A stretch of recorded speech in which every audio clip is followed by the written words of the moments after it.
નમસ્કાર વિદ્યાર્થી મિત્રો, સ્વાગત છે તમારું ફરી એક નવા વિડીયોમાં. અને આજના આ વિડીયોમાં ભારતના બંધારણ પર આધારિત 27 એવા MCQ જોવાના છે કે જે તમને જીપીએસસી, તલાટી, ક્લાર્ક અને પોલીસ જેવી કોમ્પિટેટિવ એક્ઝામ માટે ખૂબ જ ઉપયોગી થશે. માટે વિડીયોને અંત સુધી જરૂર જુઓ.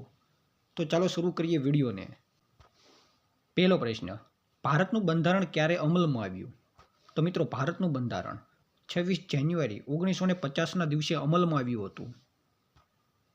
બીજો પ્રશ્ન, બંધારણનો ડ્રાફ્ટ કોને તૈયાર કર્યો હતો?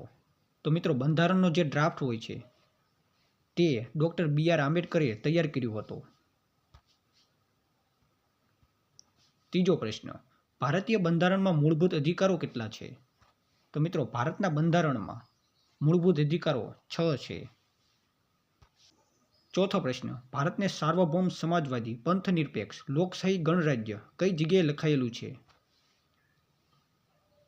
તો પ્રસ્તાવનામાં આ લખાયેલું છે.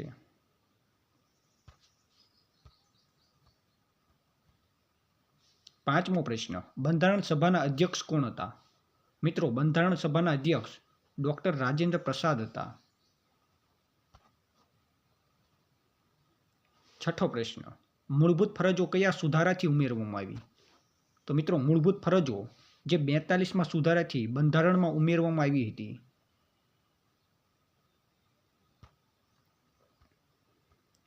આગળ સાતમો પ્રશ્ન, મૂળભૂત ફરજો કેટલી છે? તો મિત્રો, મૂળભૂત ફરજો કુલ 11 છે. આઠમો પ્રશ્ન, ભારતનું બંધારણ કયા દેશથી સૌથી વધુ પ્રેરિત છે? તો મિત્રો, આ પ્રશ્નનો જવાબ બ્રિટન દેશ આવશે. જે દેશના બંધારણથી ભારતનું બંધારણ સૌથી વધુ પ્રેરિત છે. આગળ નવમો પ્રશ્ન, મૂળભૂત અધિકારો કયા ભાગમાં છે? તો મિત્રો, મૂળભૂત અધિકારો ભાગ 3માં આપેલા છે. આગળ 10મો પ્રશ્ન, રાજ્યના નીતિ નિર્દેશક તત્વો કયા ભાગમાં છે? તો ભાગ 4માં આપેલા છે. 11મો પ્રશ્ન, ભારતના પ્રથમ રાષ્ટ્રપતિ કોણ હતા? તો ભારતના પ્રથમ રાષ્ટ્રપતિ ડૉક્ટર રાજેન્દ્ર પ્રસાદ હતા. 12મો પ્રશ્ન, બંધારણમાં કુલ કેટલી અનુસૂચિઓ છે? તો મિત્રો, બંધારણમાં કુલ 12 અનુસૂચિઓ છે. 13મો પ્રશ્ન, બંધારણમાં સુધારો કરવાની સત્તા કોને હોય છે? તો સંસદને બંધારણમાં સુધારો કરવાની સત્તા હોય છે. 14મો પ્રશ્ન, લોકસભાના સભ્યોની મહત્તમ સંખ્યા કેટલી છે? તો લોકસભાના મહત્તમ સભ્યોની સંખ્યા 552 હોય છે.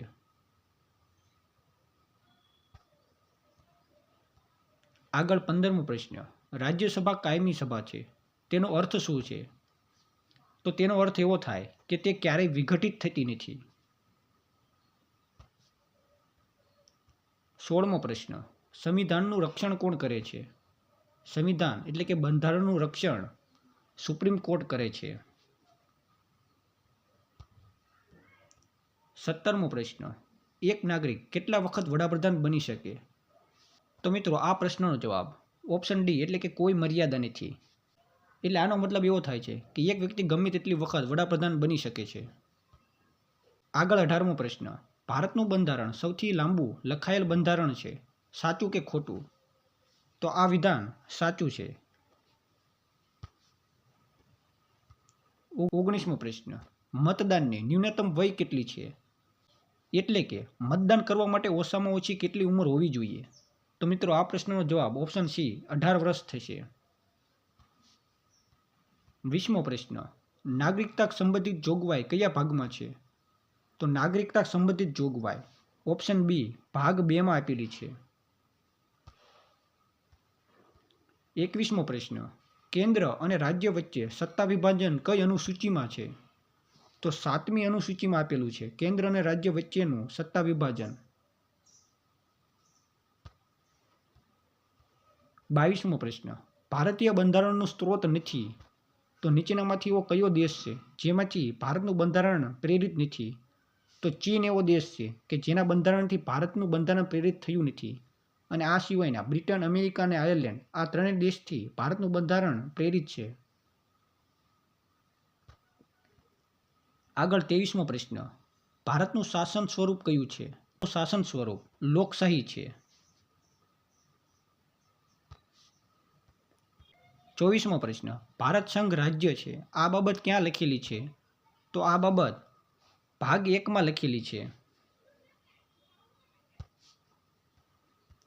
25મો પ્રશ્ન, બંધારણ દિવસ ક્યારે ઉજવાય છે? તો મિત્રો બંધારણ દિવસ 26 નવેમ્બરના દિવસે ઉજવાય છે. 26મો પ્રશ્ન, બંધારણ સભામાં કુલ કેટલા સભ્યો હતા? તો બંધારણ સભામાં કુલ 389 સભ્યો હતા. અને છેલ્લે 27મો પ્રશ્ન, બંધારણમાં સમાનતાનો અધિકાર કયો છે? તો મિત્રો બંધારણમાં સમાનતાનો અધિકાર કલમ 14માં આપવામાં આવેલો છે. તો હવે મિત્રો આ હતા બંધારણના મહત્વપૂર્ણ 27 MCQ કે જે તમને કોમ્પિટિટિવ એક્ઝામમાં ખૂબ જ ઉપયોગી થશે.